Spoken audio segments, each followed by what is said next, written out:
Oh, nous te bénissons, notre Dieu. Nous te louons ce matin ensemble. Nous t'adorons en esprit, en vérité, parce que, Seigneur, tu es le Tout-Puissant. Tu es l'alpha et l'oméga. Tu es le premier et le dernier. Tu es le commencement et la fin. Tu viens avec ta rétribution avec toi. Oh Seigneur, ce matin, nous te bénissons parce que ton œuvre est meilleure que toutes les œuvres. Oui, ton action est meilleure que toutes les actions. Tout ce que tu as fait est meilleur que tout ce que les autres ont fait. Oh, tu es ressuscité des morts. Oh, ton trône est au-dessus de tous les trônes. Ta puissance est au-dessus de toute puissance. Tu es au-dessus de toute autorité. Tu es au-dessus de toute chose. Tout a été créé par toi et pour toi. Et tout a été fait pour toi. Oh Seigneur, ce matin, notre Dieu, oh Jésus, nous nous prosternons devant toi. Et nous adorons celui que les anges adorent. Nous adorons celui que les vieillards adorent. Nous adorons celui que les rachetés adorent. Oh, ce matin, nous te bénissons. À toi la gloire, la puissance et l'honneur dans le nom de Jésus. Louons notre Seigneur. Faisons monter une sainte clameur vers lui et glorifions notre Dieu. Il est digne de gloire, il est digne de puissance, il est digne de force, il est digne d'honneur et de sagesse. Oh, que son nom soit béni. Oh, loue ton Dieu ce matin, adore-le en esprit, en vérité. Oh, ne donne pas accès au diable. Oh, ce matin, prends la victoire. Oh, ce matin, prends la victoire. Oui, la victoire est dans avec celui qui loue le Seigneur. La Bible dit que je loue l'Éternel et je suis délivré de tous mes ennemis. Tu as des ennemis ce matin. Loue le Seigneur et les choses, la vapeur va se renverser. Les choses vont changer parce que tu te lèves et tu loues Dieu. Oh, que son nom soit béni, que son nom soit glorifié. Oh, ton peuple te loue ce matin. Ton peuple t'adore ce matin en esprit, en vérité. Ton peuple t'acclame ce matin. Oh, ton peuple élève ton nom, car tu es le Tout-Puissant, parce que tu es le Dieu des cieux. Oh, gloire au Père ce matin, gloire au Fils et gloire au Saint-Esprit qui est au milieu de nous. Oh, béni sois-tu ce matin. Oh, nous t'adorons, nous t'adorons, nous t'adorons, nous te louons, notre Dieu. Oh, alléluia. Béni sois-tu, Seigneur. Oh, gloire, puissance et honneur t'appartiennent. Oh, béni soit ton nom, Jésus. Gloire à toi, Seigneur. Oh, louange à toi, Jésus. Oh, gloire à ton nom. Béni sois-tu, Seigneur. Oh, alléluia. Oh, que le Saint-Esprit agisse. Oh, que ton onction descende. Oh, nous voulons voir ta gloire, notre Dieu, au milieu de nous. Ton peuple t'adore, ton peuple te sanctifie. Oh, alléluia. Gloire à Dieu, alléluia. Oh, Jésus. Oh, gloire à toi, Seigneur.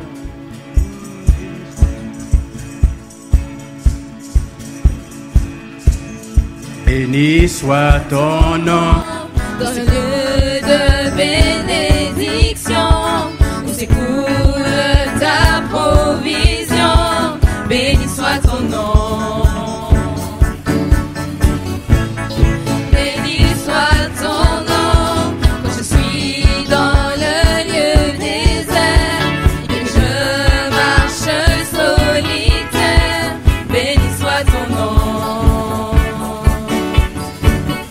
Pour tous tes bienfaits envers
soit ton nom. Béni soit le nom du Seigneur.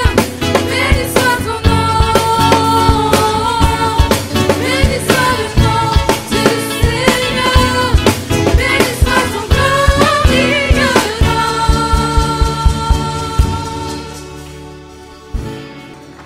Alléluia. C'est vrai que le Seigneur a peut-être repris, mais que son nom soit béni. Car on sait que de toute façon, c'est lui qui est le Dieu de bénédiction. Il n'y a que Dieu qui bénit. L'homme ne peut pas bénir, il n'a pas les moyens. Il n'y a que Dieu qui peut bénir. Que son nom soit glorifié ce matin. Que son nom soit loué. Alléluia. Puis bon moment passé, c'est à côté, hein, Seigneur. Oui, le voit pas là, mais nous pas bon. Mais le voyons là, nous activé. Le voyons là, eh bien nous bien.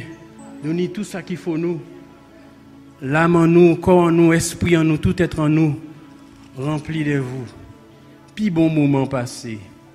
Puis bon moment passé auprès de Jésus. Alléluia. Puis bon moment passé. C'est les mois avant, vive parole-moi tomber. Saudi non bouche, chaque fois me boucher, puis près, puis moi activé, avec mes rouleurs touchées, tout bagaille changé, puis bon moment passé. Parole moins tendée, sauter dans bouchou, chaque femme bouchée, puis près, vie moins activée, avec mes rouleurs touchées, tout bagaille changé. Moi, v'lais vivre en sel avec vous, moi, v'lais vivre avec pendant tout. Vis-moi, pas v'lais passer un moment sans vous. On me fait bien, on me fait belle, rester avec Seigneur. vis bon moment passé. Oh, c'est le moyen vert. C'est les mois avec. Plus belle parole, moins tendée. Parole moins tendée. Oui, sorti dans bouchou. Sorti dans bouchou, chaque femme bouchée, puis près. Oh, vie en moins activée. Oh, toute bagaille changée. Tout bagaille changé. Oh, moi v'lais faire un sel avec vous. Moi v'lais vivre avec pendant tout. Vis-moi, Pas v'lais passer un moment sans vous. On me fait bien, on me fait belle, c'était avec. le pas beaucoup t'aime, la vie moi pas gain sens. Le pas beaucoup t'aime, Moi pas gain raison. J'aime pas beaucoup t'aimer. fais-moi envahis-moi. Restez avec moi. Seigneur. Oh, levez vos matin là, il dit ça, restez avec moi. Restez avec moi, restez avec Seigneur. Restez avec moi, restez avec. Oh, moi, je pas d'autre monde qui vous, Seigneur, restez avec moi. Restez avec moi, restez avec Seigneur. Restez avec moi. Oh, restez avec nous, Seigneur. C'est eux qui ont nous la sécurité. C'est eux qui prennent soin de nous, Seigneur. Restez. Répétez avec nous, restez avec moi, Seigneur. Restez avec nous, Seigneur. Restez avec nous, Seigneur. Moi, v'lais faire un sel avec vous. Moi, v'lais vivre avec pendant toute vie. Moi, pas v'lais passer comment sans vous? On fait bien, on fait belle, restez avec Seigneur. Oh, alléluia. Oh, Jésus, nous qu'à louer au bon matin là, nous qu'à bénir, parce que son Dieu tout-puissant, pas ni pour monde qui con, c'est eux qui créent ciel et terre, c'est eux qui capent nous la respiration, l'être, le mouvement, c'est eux qui capent nous la santé, c'est eux qui permettent que nous exister. Bon matin là, nous qu'à prosterner devant et nous qu'à rendre vous gloire, parce que c'est le seul Dieu, parce que pas ni d'autres dieux qui con vous, à toi gloire, puissance et louange, en nom à Jésus. Amen. Alléluia. Tu étais là dès la création, Fils unique de Dieu très haut. Le mystère de ta gloire révélé en toi, Christ notre Seigneur. Oh, ce nom est si merveilleux, oh, ce nom est si merveilleux, le nom de Jésus-Christ mon roi. Oh, ce nom est si merveilleux, sa beauté sans pareil. Oh, ce nom est si merveilleux, le nom de Jésus.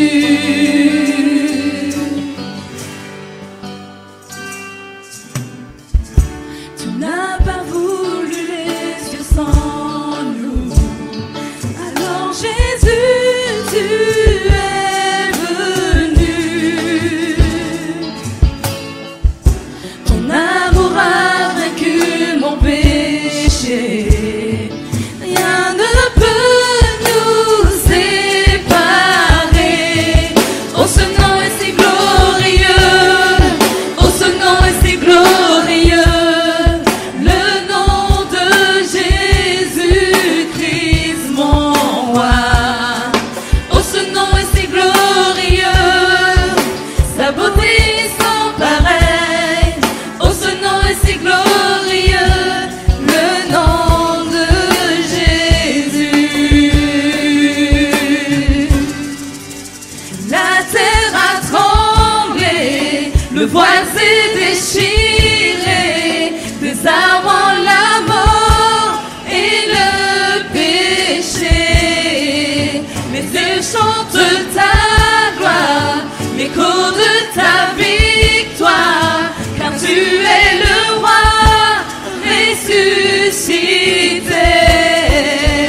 La terre a tremblé, le voile s'est déchiré, désarmant la mort et le péché.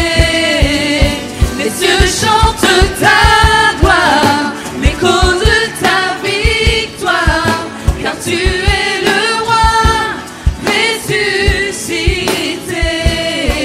Oh, ce nom est si glorieux, oh, ce nom est si glorieux, le nom de Jésus-Christ mon roi. Oh, ce nom est si glorieux, sa beauté sans pareil. Oh, ce nom est si glorieux, le nom de Jésus. Tu es sans rival, tu es sans égal, Dieu du triomphe à tout jamais. À toi soit le règne, à toi soit la gloire, car ton nom surpasse tout autre nom. Tu es sans rival, tu es sans égal, Dieu du triomphe à tout jamais. À toi soit le règne, à toi soit la gloire, car ton nom surpasse tout autre nom. Oh, ce nom est victorieux, oh, ce nom est victorieux,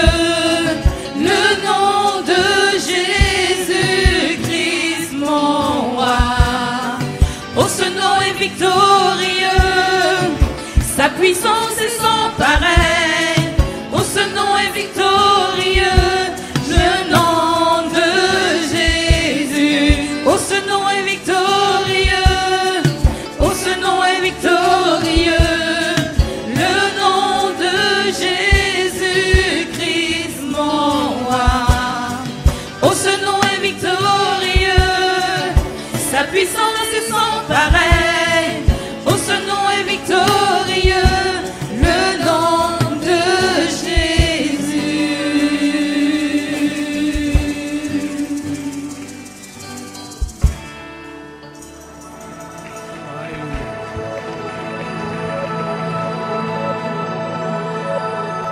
Voilà, bonjour chers auditeurs. C'est vrai que les temps deviennent de plus en plus difficiles, mais notre Dieu ne change pas.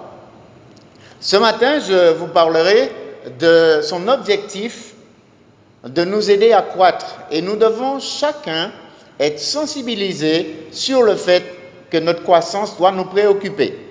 Alors, avant d'ouvrir donc la Bible, nous allons prier Dieu de manière à ce que sa parole amène la vie dans nos cœurs et que le message nous permet justement de comprendre ce que lui, il a à nous dire. Notre Père, notre Dieu, nous voulons te bénir dans le nom de Jésus. Nous réalisons que tu es là, Seigneur. Ouvrir ta parole, c'est pour nous, Seigneur Dieu, chercher la nourriture pour notre âme. Nous te bénissons de ce que ton esprit va prendre le contrôle de ce moment et qu'au travers, Seigneur Dieu, de ce conseil, au travers de ta parole, que chacun trouve la vie pour son âme. Seigneur, bénis ce moment et sois glorifié dans le nom de Jésus. Donc voilà, Dieu, lui, désire que chaque croyant croisse. Les temps sont difficiles. Vous savez que, par exemple, pour l'agriculture, quand les temps sont difficiles, quand c'est la sécheresse, eh ben, la plante, elle ne peut pas pousser. Quand il y a trop d'eau, c'est aussi un problème. Il faut un équilibre. Dieu, lui, il veut, par sa parole, nous aider à croître. Alors, permettez-moi, à partir de quelques textes de la Bible, de vous fixer cet objectif de croissance que Dieu a pour nous. Dans la première épître de Pierre, au chapitre 5, le verset 10, nous lisons 1 Pierre, chapitre 5, verset 10. Le Dieu de toute grâce, qui vous a appelé en Jésus-Christ à sa gloire éternelle, après que vous aurez souffert un peu de temps, vous perfectionnera lui-même, vous affermira, vous fortifiera, vous rendra inébranlable. On a dans ce verset comme une préoccupation de Dieu. Dieu de toute grâce, le Dieu qui nous a sauvés alors que nous ne méritons rien, le Dieu qui, par grâce, nous a retirés de la boue du péché, il ne veut pas que nous restions des enfants spirituels. Il veut notre croissance. Ici, il y a 4 verbes qui montrent comment Dieu voit les choses. Le Dieu lui-même vous affermira, il vous perfectionnera, il vous fortifiera, il vous rendra inébranlable. Oui, les temps que nous vivons, ces temps difficiles, nous avons besoin d'être solides. Nous avons besoin d'un Dieu qui voit nos faiblesses, qui voit combien nous pouvons être ballottés par toutes les nouvelles que nous recevons et qui a envie d'ancrer dans notre âme une parole qui va nous donner la fermeté, une parole qui va nous fortifier, une parole qui va nous rendre inébranlables. Quand l'apôtre Paul s'adresse aux églises, on voit souvent qu'il est en train de montrer aux chrétiens combien la fausse doctrine, combien la méconnaissance de la parole de Dieu peut les entraîner sur un chemin de travers. Je prends l'exemple pour illustrer ce que je dis de Galates, l'épître aux Galates. Paul dit aux Galates, vous qui couriez si bien, qui vous a arrêté? On sent bien que la préoccupation de Paul, c'est d'apporter la saine doctrine pour que les chrétiens soient fermes, pour qu'ils soient inébranlables, de manière à ce que lorsqu'on viendrait leur annoncer autre chose que la saine doctrine, eh bien qu'ils se rendent compte, comme les chrétiens de Béret, que ce qu'on leur raconte n'est pas conforme à la parole de Dieu. Et Dieu, par sa préoccupation de nous affermir, de nous fortifier, de nous perfectionner, Dieu veut, et là on voit cet objectif dans toute la Bible, Dieu veut que nous soyons nourris de la saine doctrine. C'est important. Ces 4 verbes, perfectionner, affermir, fortifier, rendre inébranlable, ces 4 verbes nous parlent de la force, de la fermeté que Dieu veut que le chrétien possède de manière à ce que, il puisse grandir, il puisse croître et forcément, par là même, porter du fruit. Le chrétien, il doit vivre en sachant ce que Dieu veut accomplir dans l'avenir, exige que dans les temps présents, qu'il y ait des temps difficiles, des temps où on a lu dans le verset, après que vous aurez souffert un peu de temps. Quelqu'un a dit qu'on peut résumer la première épître de Pierre avec 2 mots, souffrance et gloire. Après que vous aurez souffert un peu de temps, vous verrez la gloire de Dieu. Nous vivons des temps qui, par rapport à ce que la Bible nous dit, ces temps sont loin d'être comparables à ce qui arrivera à la 70e semaine de Daniel.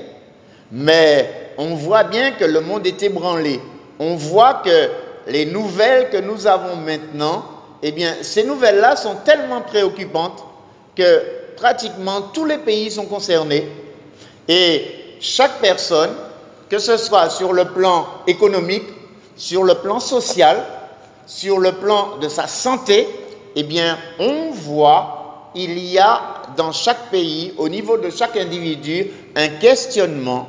Il y a un souci de traverser ces moments de manière à pouvoir rester debout. Mais Dieu, dans sa parole, a suffisamment de grâce, suffisamment de nourriture solide pour nous aider à rester fermes, pour nous aider à traverser les moments difficiles qui sont maintenant présents et ces moments à venir. Il faut souffrir, et j'aime bien l'expression de Pierre, il nous dit un peu de temps. Ça veut dire que la souffrance, on en sortira. Mais cette souffrance nous aide à vraiment comprendre ce que Dieu nous dit. Cette souffrance nous aide à réaliser que nous avons encore davantage besoin de la communion avec Dieu pour pouvoir grandir et atteindre l'objectif que lui-même s'est fixé pour nous. Nous allons lire un deuxième texte dans 1 Corinthiens, chapitre 15, le verset 58. 1 Corinthiens, chapitre 5, verset 58. Je lis. Ainsi, mes frères bien-aimés, soyez fermes, inébranlables, travaillant de mieux en mieux à l'œuvre du Seigneur, sachant que votre travail ne sera pas vain dans le Seigneur. Le verset commence par « ainsi ». Cela fait allusion à tout ce qui est écrit dans ce chapitre. Et qu'est-ce qui est écrit dans ce chapitre? C'est que Dieu va nous donner un corps glorieux. Le chapitre parle de la résurrection à venir. Ce corps incorruptible, ce corps glorieux, ce corps plein de vie que Dieu a décidé de nous donner lorsque le temps de la rédemption de notre corps sera venu. Puisque nous avons de telles promesses, puisque Dieu nous promet de telles choses, pour y arriver, Paul, on retrouve des expressions qu'on a vues tout à l'heure avec Pierre. Paul utilise ces mots-là, soyez fermes. On retrouve ce que Dieu, lui, il nous disait, je vous rendrai ferme, je vous affermirai. Paul nous dit maintenant, et l'on voit la coopération que le croyant doit avoir avec le Saint-Esprit. Oui, le Saint-Esprit nous aide dans notre croissance, mais nous ne sommes pas passifs. Nous avons besoin de collaborer. Nous avons besoin de coopérer avec le Saint-Esprit qui utilise les tests de la vie pour nous faire grandir, pour nous faire tirer des leçons afin que nous puissions à chaque fois franchir un échelon et donc atteindre cette maturité que la Bible dit. Paul dit, eh bien, mes frères, soyez fermes. Tout à l'heure, on a lu, Dieu nous rendra. Maintenant, Paul dit, soyez fermes. Il y a là donc la contribution du croyant. Il y a donc la participation du croyant à sa propre croissance. Oui, Dieu veut nous faire croître, mais nous ne sommes pas des êtres passifs qui regardons les choses. Nous sommes participants de notre croissance et Paul nous le fait comprendre. Puisque nous avons de telles promesses, que nous aurons un corps glorieux, un corps incorruptible, un corps immortel, un corps plein de vie, eh bien, ne restons pas oisifs, mais travaillons à notre croissance pour que nous soyons de ceux qui seront à ce rendez-vous. Soyez fermes. On retrouve ce mot-là, inébranlable. Et puisque nous grandissons, puisque notre maturité est en train d'évoluer, eh bien, nous ne restons pas oisifs parce que Paul dit, travaillant de mieux en mieux à l'œuvre du Seigneur. C'est un thème que Paul aime utiliser. D'ailleurs, dans cette lettre, dans le 3e chapitre, Paul nous dit que nous sommes ouvriers avec Dieu. Nous sommes le champ de Dieu. Notre maturité chrétienne est un gage pour que notre travail soit de plus en plus efficace, pour que notre travail porte de plus en plus de fruits. Et on pourrait faire le parallèle entre la maturité spirituelle et le fruit que nous portons. Si nous devenons fermes, si nous devenons inébranlables, si nous nous perfectionnons, donc nous sommes en train de croître, eh bien, forcément, le travail que nous allons faire pour le Seigneur sera de plus en plus efficace.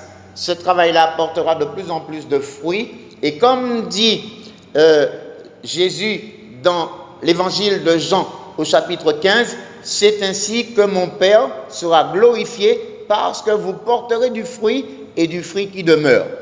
Notre croissance est vraiment un élément important pour non seulement nous-mêmes, mais pour toute la communauté dans laquelle nous vivons. Et nous pouvons réaliser que si chaque chrétien a un programme de croissance qui passe par la lecture de la parole, qui passe par la prière, qui passe par les études bibliques, qui passe par la communion fraternelle, qui passe par les moments de partage, qui passe par des moments de louange. Si nous avons un programme pour justement croître, un programme de maturité spirituelle, eh bien, je ne peux penser que c'est toute la communauté qui en bénéficiera. Ce sont nos frères et sœurs qui pourront, lorsque nous aurions besoin d'un conseil, lorsque nous serions hésitants devant une situation, cherchant quelle est la volonté de Dieu, quelle est la direction à prendre, eh bien, nous pourrions à ce moment-là avoir une parole à propos. Nous pourrions avoir un frère, une sœur qui est plus âgé que nous, qui est plus mûr que nous et qui pourrait nous tenir la main et nous dire, dans cette situation, si tu veux prendre la voie qui correspond à celle de Dieu, voilà le conseil biblique que je peux te donner. On voit là l'importance de la maturité spirituelle, l'importance de croître. Et il est bon dans l'Église qu'il y ait, permettez-moi ce terme, des potomitans, qu'il y ait des chrétiens affermis, des frères et sœurs qui ont une certaine expérience dans la foi, une expérience dans la communion avec Dieu, une expérience dans la connaissance de la parole pour pouvoir venir en aide à ceux qui débutent, à ceux qui sont des bébés spirituels, à ceux qui ont besoin d'entendre la nourriture solide, à ceux qui ont besoin, j'allais dire, de faire leurs preuves.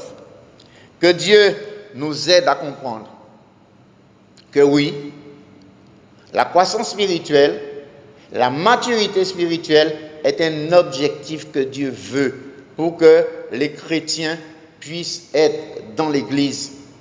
Ces hommes, ces femmes accomplis qui permettent à l'œuvre de Dieu de progresser, qui sont là et qui sont comme des références pour que, eh bien, celui qui arrive puisse trouver une épaule sur laquelle s'appuyer.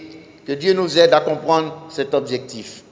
Et sachant la récompense, je termine le verset avec ces mots-là, puisqu'il est écrit, sachant que votre travail ne sera pas vain dans le Seigneur.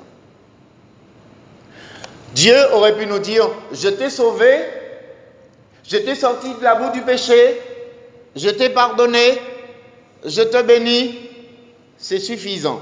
Non, Dieu a projeté de nous sauver, mais il a aussi projeté de nous récompenser pour le travail que nous faisons étant ouvriers avec lui. Dieu aurait pu se dire, mais puisque je leur ai accordé autant de grâce, pourquoi encore leur donner des récompenses? Notre Dieu est si riche que pour lui nous récompenser, ce n'est qu'une infime partie de tout ce qu'il possède. Parce que quand on voit et quand on lit la Bible que tout l'univers appartient à Dieu, un jour j'ai essayé de me dire, si Dieu, bon, c'est très terre à terre ce que je veux dire, mais ça fait comprendre. Vous voyez, quand des parents meurent, ils laissent un héritage aux enfants. Il arrive, quand les parents ont bien travaillé, que chaque enfant ait une part d'héritage, un bout de terrain, un immeuble, enfin peu importe. Chacun trouve une part d'héritage. Et j'ai un jour imaginé, tous les chrétiens viennent devant Dieu pour avoir une part d'héritage. Alors, si on devait essayer au niveau géographique, de se dire, mais pour rester terre à terre, parce que tout à l'heure je parlais d'un bout de terrain, si Dieu devait partager l'univers, je crois de temps en temps les astrophysiciens parlaient, quand ils envoient des sondes dans l'espace, eh bien à des années-lumière, ils n'ont pas encore atteint l'objectif. Donc l'univers, je ne pourrais pas parler de son étendue. Mais si Dieu a dit qu'il veut nous récompenser, et là je redeviens plus sérieux, si Dieu a dit qu'il veut nous récompenser, lui sait qu'est-ce qu'il donnera à chacun. Mais notre Dieu est suffisamment riche pour que son objectif de récompenser tous les croyants, eh bien que cet objectif-là soit atteint lorsque viendra le temps de la récompense. Nous comparaîtrons tous devant le tribunal de Christ. Nous aurons tous des comptes à rendre pour la manière dont nous aurons travaillé étant enfants de Dieu. Je veux bien préciser pour qu'il n'y ait pas d'ambiguïté dans mon langage, nous ne sommes pas sauvés par les œuvres, mais étant sauvés, nous faisons de bonnes œuvres qui traduisent justement notre conversion, notre attachement à Dieu. Et c'est de cela qu'il est question. Pas des œuvres qui nous accordent le salut, puisque le salut, on l'obtient par grâce, non par les œuvres. Éphésiens, chapitre 2, versets 8 et 9. Car c'est par la grâce que vous êtes sauvés, par le moyen de la foi. Et cela ne vient pas de vous, c'est le don de Dieu. Ce n'est point par les œuvres, afin que personne ne se glorifie. Donc, mon propos doit être clair pour l'auditeur.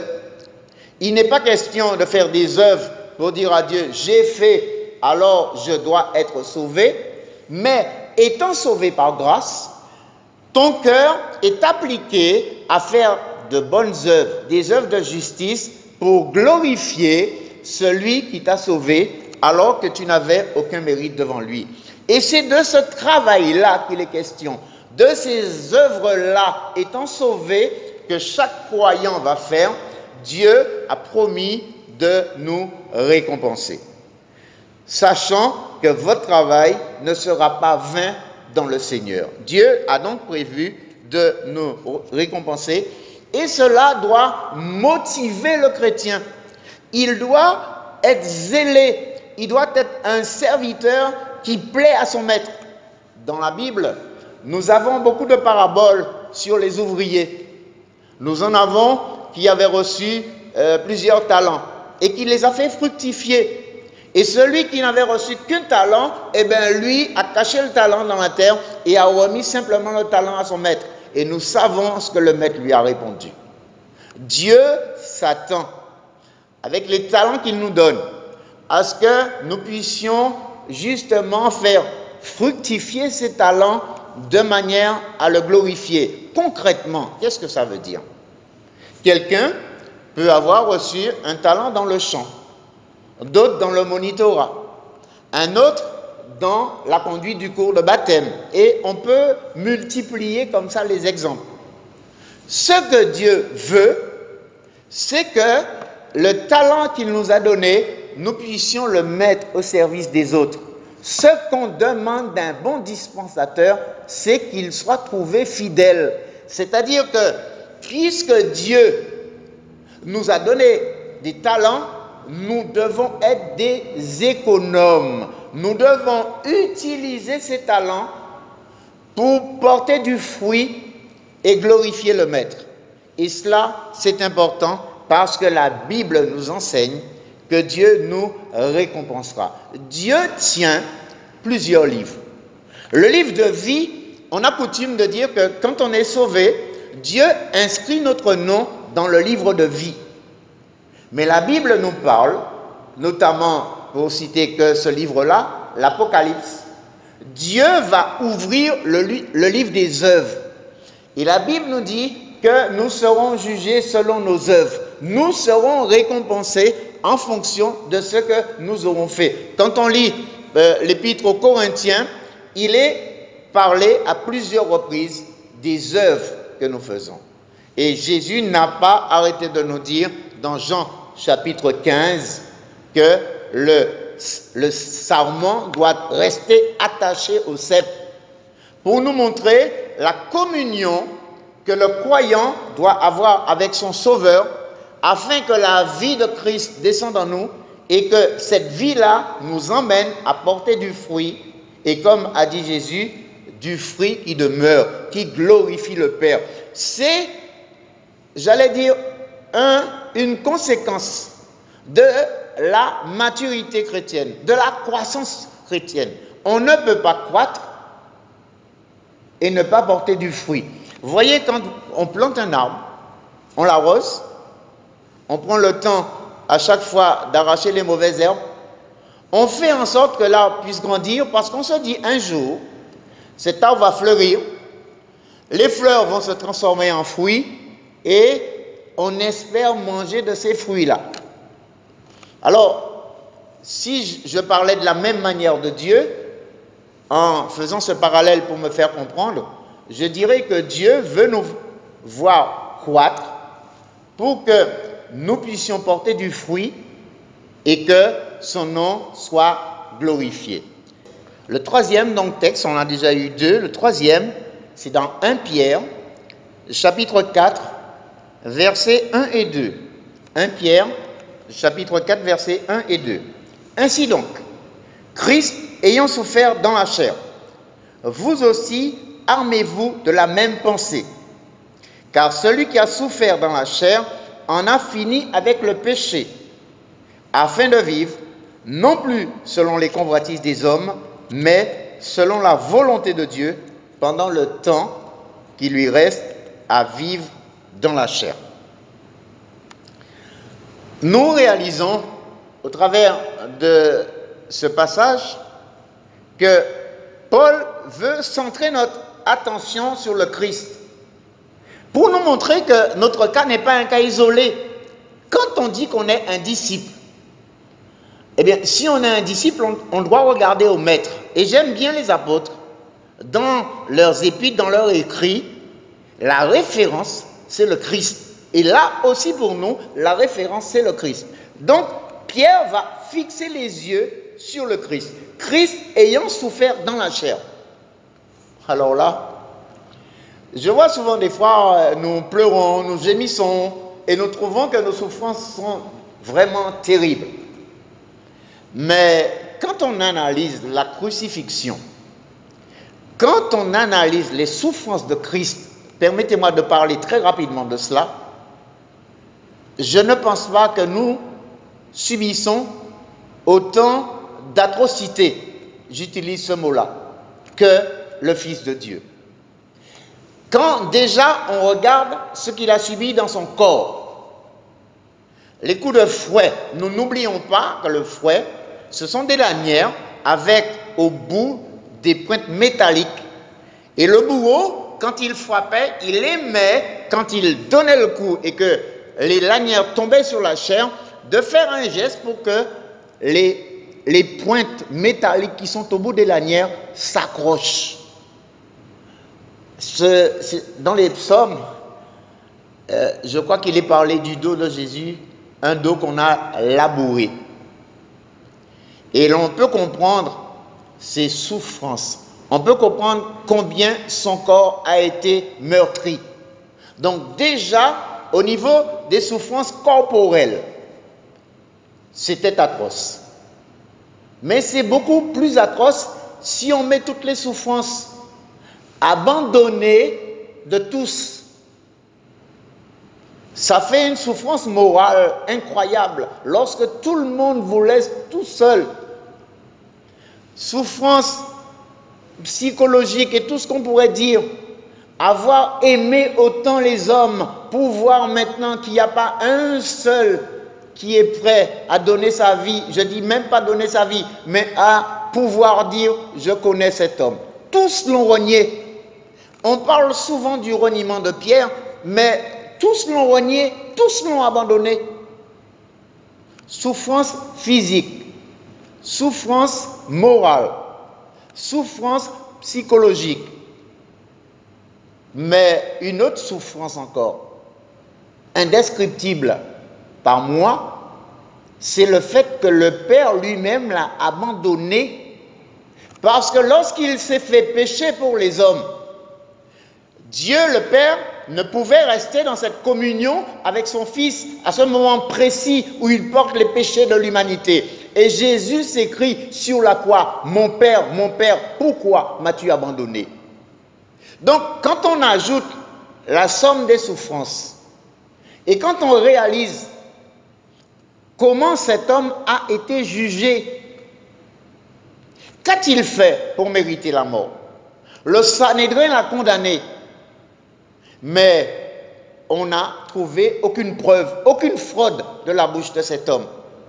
Et lorsqu'on a mené Jésus vers le pouvoir politique, Pilate n'a rien trouvé de mal dans cet homme. Donc la souffrance, elle est extrême. J'allais dire que si on te condamne parce que tu as commis un acte répréhensible, tu es un criminel, tu as fait des choses ignobles, à la limite, je dirais que ce qui t'arrive, tu le mérites. Mais qu'a-t-il fait pour mériter cette souffrance? Alors, Pierre va nous dire, ainsi donc, Christ ayant souffert dans la chair, vous aussi, armez-vous de la même pensée. Oh Seigneur, je lis ces paroles, mais serais-je capable de supporter une souffrance comparable à celle de ton Fils? Car celui qui a souffert dans la chair a fini avec le péché. Et l'on voit ici où l'apôtre veut nous emmener. Il veut nous faire comprendre que puisque Christ a souffert autant et qu'il a pris la victoire sur le péché, eh bien, lorsqu'il nous communique la vie, nous pouvons, dans les tentations, nous pouvons, dans les épreuves de la vie, nous pouvons connaître la souffrance, mais nous pouvons sortir vainqueurs. Et là, cette idée-là est forte. Celui qui a souffert dans la chair, celui qui supporte patiemment la tentation, celui qui dans l'épreuve celui qui dans la douleur, celui qui dans les gémissements tient bon et se dit, le maître a subi davantage que moi et lui, il est allé jusqu'au bout. Et cette victoire qu'il a acquise à la croix, eh bien cette victoire-là, il me l'accorde pour que je puisse traverser tous les moments d'épreuve de ma vie. Nous sommes dans la croissance spirituelle. Nous sommes dans des temps difficiles, dans des moments d'épreuve, dans des moments de test où nous pouvons nous dire, tout ce qui m'arrive, c'est pour mon bien. Même la souffrance. Et j'aime bien, j'ai fait cette prédication, je lui ai donné comme titre, les bienfaits de nos épreuves. On peut toujours tirer un bienfait des souffrances que l'on vit. En tout cas, j'ai souvent vu, pour ma part, que quand on souffre, on se rapproche un peu plus de Dieu. On est plus prompt à prier, on est plus prompt à lui demander son secours, on veut trouver une communion plus intime. Il y a un bienfait dans nos souffrances. Et lorsque nous serions tentés, lorsque l'épreuve serait là pour nous ébranler, nous nous rappelons que le Fils de Dieu, lui, a traversé toutes les épreuves. Nous avons, nous dit Hébreu, l'Épître aux Hébreux, un souverain sacrificateur qui sait compatir à nos faiblesses parce que lui-même, il a été tenté en toutes choses, mais comme il a été vainqueur, eh bien, il peut nous communiquer la vie pour que nous puissions traverser aussi l'épreuve. Et là, que le chrétien se rassure. J'allais même dire que c'est bon de lire, lorsqu'on souffre, l'épître de Pierre. Il nous dit de ne pas trouver comme une chose étrange les diverses épreuves auxquelles nous sommes exposés, comme si il devrait nous dire, mais c'est banal ce qui nous arrive. La souffrance fait partie du lot des chrétiens. Le malheur atteint souvent le juste. Et ce qu'on sait, c'est que l'Éternel l'en délivre toujours. Donc l'épreuve doit être vécue comme un moment de test, un moment où Dieu va éprouver notre foi, où Dieu va éprouver notre attachement à lui.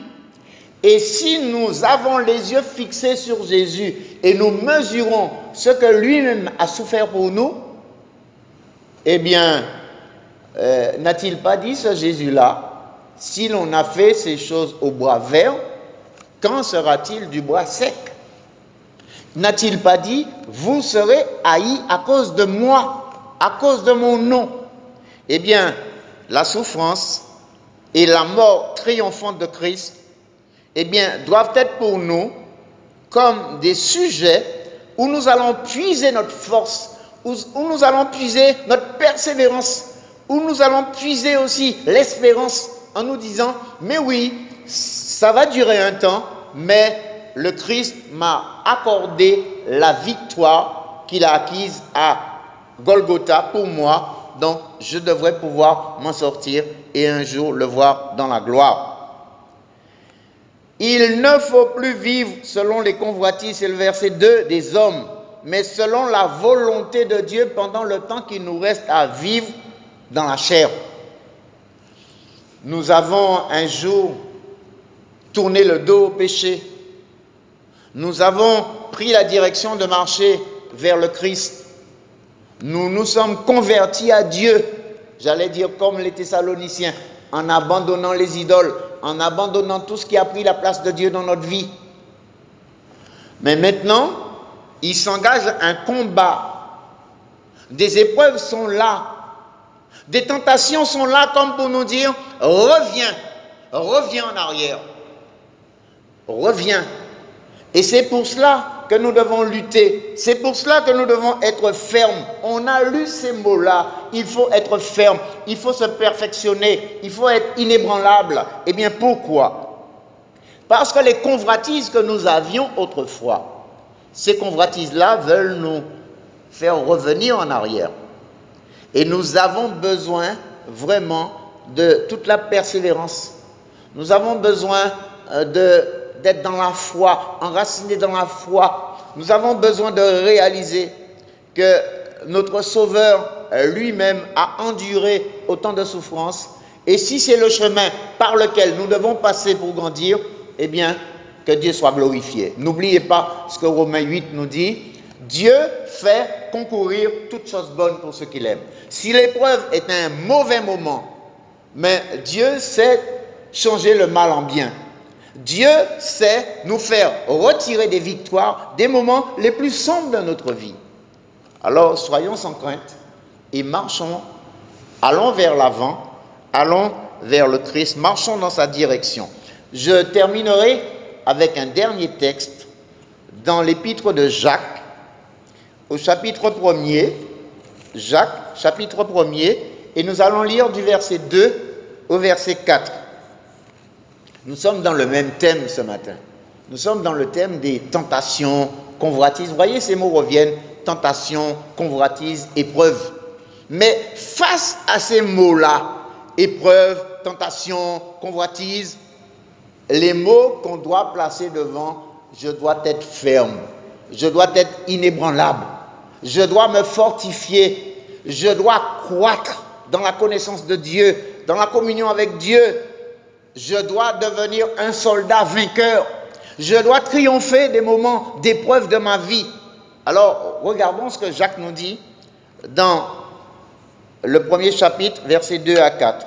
Mes frères, regardez comme un sujet de joie complète. Est-ce que c'est bien la Bible, cela? Oui, c'est la Bible. Regardez comme un sujet de joie complète les diverses épreuves auxquelles vous pouvez être exposés, sachant que l'épreuve de votre foi produit la patience, mais il faut que la patience accomplisse parfaitement son œuvre, afin que vous soyez parfaits et accomplis sans faillir en rien. On est encore vraiment dans la même pensée. Depuis le début, j'ai comme l'impression de me répéter, et peut-être je vous ennuie, mais j'espère au moins que vous tirez une leçon pour vous. Mais les mots reviennent. La Bible, c'est Paul qui a dit qu'il est salutaire de vous répéter les mêmes choses. Et là, j'ai comme l'impression c'est pas que je tourne en rond, mais j'ai comme l'impression d'aller en profondeur et de vous faire comprendre que qu'on lise Paul, qu'on lise Pierre, qu'on lise Jacques, eh bien, la Bible, il y a une certaine unité dans la Bible. Jésus nous a prévenu que ça allait être difficile. Mais les apôtres reprennent dans leurs épîtres ces thèmes pour nous montrer l'importance qu'il y a de considérer que le combat en soi n'est pas la fin, mais c'est sortir de là, dans la victoire. Et là, Jacques ajoute des vertus à l'épreuve. Alors, si nous pouvions au moins sourire un instant, si nous pouvions au moins avoir la joie en entendant ce message, regardez comme un sujet de joie complète. Pas une joie éphémère, une joie d'un instant, mais une joie complète. Regardez comme un sujet de joie complète les diverses épreuves auxquelles vous pouvez être exposés. On a là un autre regard sur l'épreuve. Il y a quelqu'un qui m'a aidé un jour, alors que j'étais dans l'épreuve, et qui m'a dit juste quelques mots. Cherche à savoir quelle leçon Dieu veut t'apprendre dans l'épreuve que tu connais en ce moment. Mon frère, ma soeur, si l'épreuve pouvait être pour toi un moment de communion avec Dieu, un moment où tu as envie de dire à Dieu, Seigneur, quelle leçon veux-tu m'apprendre? Et là, tu ne serais pas dans l'épreuve avec un air attristé, tu ne serais pas dans l'épreuve avec un air comme si vraiment tu es dans un moment de panique, dans un moment de frayeur, mais tu serais dans une paix, tu serais même, et permettez-moi de dire le mot, il est écrit, tu serais dans une joie. Tu es éprouvé, mais tu es dans une joie. Et tu te dis, cette épreuve-là me fera tirer de belles leçons. J'allais dire, ouais, c'est facile à dire. Parce que lorsque Job était dans l'épreuve, il ne comprenait pas ce qui lui arrivait. Mais béni soit Dieu, au moins à la fin, il a compris. Il a compris parce que son oreille avait entendu parler de Dieu, mais il peut dire maintenant, mon œil t'a vu. Il peut dire, l'épreuve que j'ai traversée m'a permis de comprendre qui est Dieu. Et c'est vrai, bien-aimés. Notre connaissance de Dieu augmente dans l'épreuve. Le temps me manquerait et ce n'est pas le thème principal, mais j'aime beaucoup Abraham parce que quand je médite sur sa vie, je vois que les épreuves qu'il a connues lui ont permis de connaître Dieu. Et ce n'est pas un hasard, ce n'est pas une coïncidence banale si dans les héros de la foi, on a cet Abraham. S'il est appelé le père des croyants, c'est tout simplement quand on médite sa vie, quand on voit d'où il est sorti dans un pays païen, idolâtre, pour aller dans ce pays qu'il ne connaissait pas, et quand on voit les gestes qu'il a fait dans son parcours, bâtir un hôtel à l'Éternel, chercher à répondre favorablement chaque fois que l'Éternel lui parle, on comprend que même quand on est déboussolé, et dans le cas d'Abraham, même lorsqu'on connaît un dépaysement, il faut quitter son pays. Quitte ton pays, ta patrie, ta famille. Et d'un air joyeux, Abraham est parti sans savoir où il allait. Mais quel témoignage quand on lit la vie de cet homme. Dieu le considérait comme un ami. Cacherai-je à un ami ce que je vais faire? On comprend l'intimité, on comprend la communion que Dieu avait établie avec cet homme. Ces épreuves ne l'ont pas anéanti. Ces épreuves l'ont emmené à connaître Dieu. Il peut parler de Dieu comme l'Éternel Jéhovah Jireh. Il peut parler de Dieu comme l'Éternel le Très-Haut, celui qui est maître du ciel et de la terre. Il peut parler de Dieu comme l'Éternel, le Dieu Tout-Puissant. Et j'en passe. Tout cela parce que l'épreuve l'a emmené dans une connaissance parfaite de Dieu. Et là, Jacques est en train de nous dire de regarder comme une joie complète les diverses épreuves auxquelles nous sommes confrontés, nous sommes exposés. Et l'épreuve produit des vertus. L'épreuve produit la patience. La patience, ce mot-là vient du latin qui veut dire souffrir sans se plaindre, sans gémir. Donc, le fait d'être éprouvé, eh bien, on supporte patiemment. On ne gémit pas, mais on attend de voir qu'est-ce que Dieu veut nous montrer au travers de cette situation. Il faut que la patience accomplisse parfaitement son œuvre. Et quelle est l'œuvre que Dieu veut? Afin que vous soyez parfaits. Parfait. Ça veut dire que vous êtes un homme accompli. Un homme qui maintenant connaît Dieu. Un homme qui sait parler à Dieu. Un homme qui sait servir Dieu. Un homme qui sait adorer Dieu. Un homme qui connaît Dieu. Et c'est ça le but de l'épreuve. L'épreuve nous emmène toujours à connaître un autre détail de Dieu. Et toutes les épreuves qu'Abraham a connues, à chaque fois, il a connu, j'allais dire pour me faire comprendre, une facette de Dieu. Il a pu connaître Dieu dans un autre registre. Et c'est là l'intérêt de l'épreuve. Et l'épreuve n'est jamais la même. Déjà, entre nous, nous ne connaissons pas les mêmes épreuves, mais pour une même personne, tout au long de la vie, les épreuves ne sont pas identiques. Parce que Dieu peut vouloir nous faire le connaître comme le Dieu qui guérit. Il peut nous le faire connaître comme le Dieu Tout-Puissant. Il peut demain nous faire connaître qu'il est le Dieu de l'intelligence. Parce qu'il nous ouvre l'intelligence pour un examen, pour une situation. Il peut nous faire connaître qu'il est le Dieu de la bénédiction parce qu'il ouvre les portes fermées. Mais dans toutes les épreuves, nous pouvons grandir et arriver à cette perfection que Dieu lui-même se donne comme objectif pour nous. C'est ce que nous avons lu. Alors, à partir de maintenant et avec tout ce qu'on a entendu, eh bien, on voit l'épreuve autrement. On a une autre façon de voir les choses parce que Dieu sait utiliser la souffrance que nous traversons pour nous faire grandir. Alors, mes frères, mes sœurs, puissions-nous terminer en bénissant Dieu. Puissions-nous terminer en disant à Dieu que je sois dans la paix lorsque l'épreuve arrive parce que toi, tu as toujours un objectif pour m'aider à croître, à comprendre les choses autrement et surtout m'aider à te connaître davantage. Que le nom du Seigneur soit béni et quand ces moments, nous puissions avoir un autre regard sur les moments difficiles de notre vie, mais toujours fixer les yeux sur Dieu et lui dire « Apprends-moi, fais-moi comprendre la leçon, fais-moi te connaître davantage dans cette situation, ouvre mes yeux afin que je te connaisse. Oui, parce que j'avais entendu parler de toi, mais j'ai envie que mes yeux te voient. Père éternel, nous voulons bénir ton nom. Nous voulons réaliser combien tu es bon et combien, lorsque nous connaissons ta parole, lorsque nous réalisons les objectifs que tu veux atteindre avec nous, lorsque nous réalisons là où tu veux nous conduire, lorsque nous réalisons que toi, quand tu utilises l'épreuve, c'est pour nous emmener dans une plus grande communion avec toi, dans une plus grande connaissance de ta personne. Alors Seigneur, nous avons envie de te dire, Seigneur, tiens-nous par la main et dirige nos vies.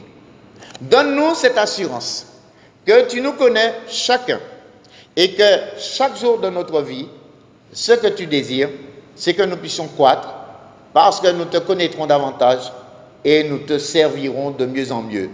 Mais tu nous as fait cette promesse que tu nous donneras la couronne incorruptible.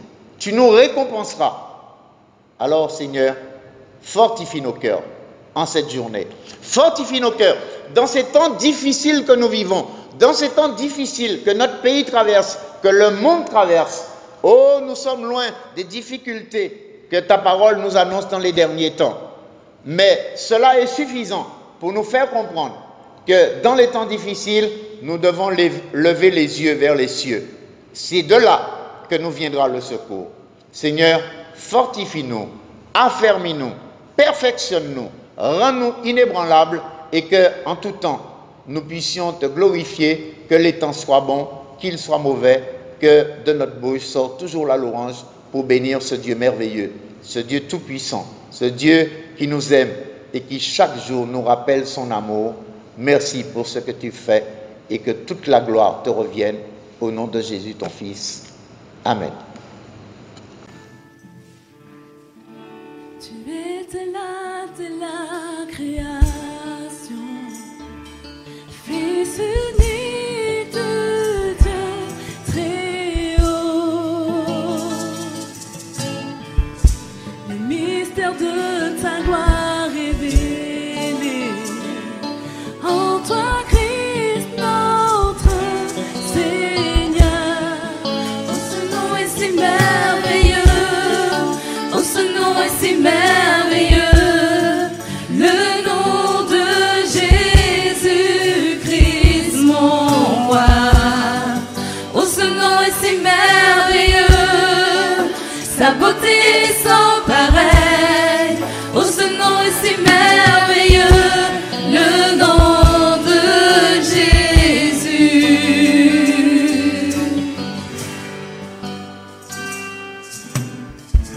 Tu n'as pas voulu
Dieu, tu triomphes à tout jamais.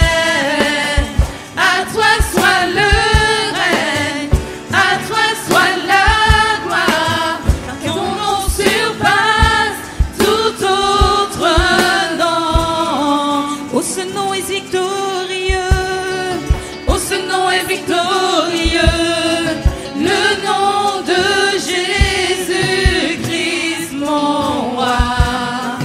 Oh, ce nom est victorieux, sa puissance est sans pareil. Oh, ce nom est victorieux, le nom de Jésus. Oh, ce nom est victorieux, oh, ce nom est victorieux, le nom de Jésus-Christ, mon roi. Oh, ce nom est victorieux, sa puissance est sans pareil. Oh, ce nom est victorieux, le nom de Jésus.